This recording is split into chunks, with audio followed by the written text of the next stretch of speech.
À quelques kilomètres de Saragosse, voici deux patrons directement concernés par la fermeture du Somport et très inquiets. Alberto Castillo dirige l'entreprise de camions Coatrans qui fait passer une centaine de véhicules chaque jour par la vallée d'Aspe.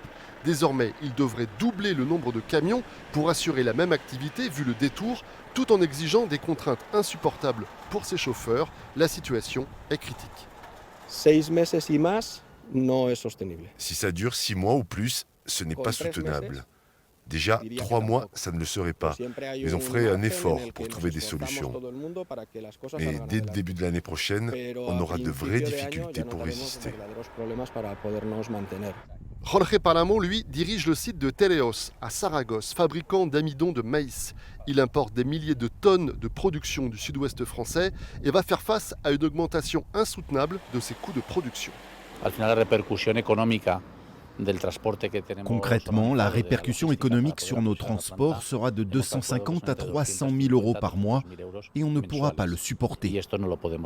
C'est le surcoût si on ne peut plus passer par le Somport et que l'on doit faire le détour par Irún. Près de Huesca, cette fois, l'entreprise familiale Villamayor produit des farines de blé.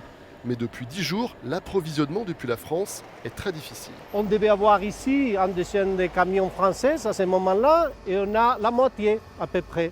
Parce que maintenant c'est très difficile à passer les Pyrénées, on doit passer par Irún, donc c'est plus difficile, plus de trajets, plus de coûts.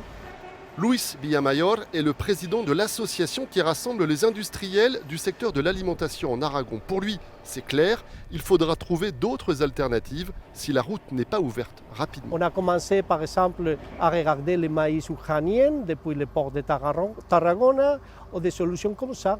Ça va être très difficile aussi pour les coopératives françaises parce que les coopératives doivent trouver des marchés alternatifs. On ne peut pas changer des flux commerciaux comme ça d'un jour à l'autre.